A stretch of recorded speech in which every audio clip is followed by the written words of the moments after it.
Monsieur, cadeau pays spécial ça c'est Haïti. Je dis au fait Dimitri Fob Mahon, tout n'est content, tout n'est bat bravo.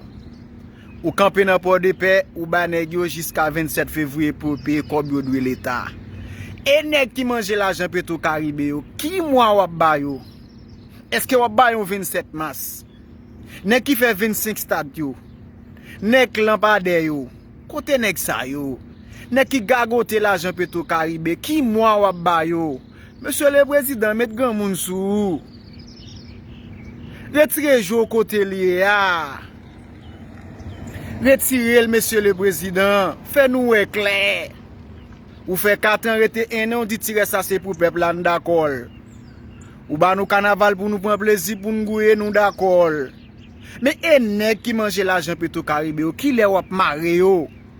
M'ta me connait qui les wap maré yo. Ou fait Dimitri Mahon tout le monde bat bravo.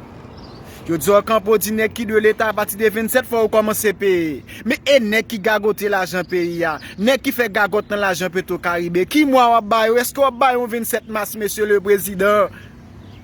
Monsieur le président, vous essayez garder nèg qui gagote l'argent pays ya tout. Si monsieur Petro Caribe yo là dans pays ya, qui la wap di moi avec yo? M'ta souhaité ça. M'ta souhaité que on di moi avec yo tout parce que m'ta très content sou te di moi avec yo. Dis-moi avec eux tout non. Parce que nèg yo là faut marrer yo. Faut marrer yo. Depuis qu'on est doit tout ba dans Petro Caribe, marrer yo président. Faut marrer yo. Nèg qui mange l'argent Petro Caribe, m'ta remo marrer yo tout. Ba yon 27 tout, attendez. M'ta mon ba yon 27 mars. La femme bien pile.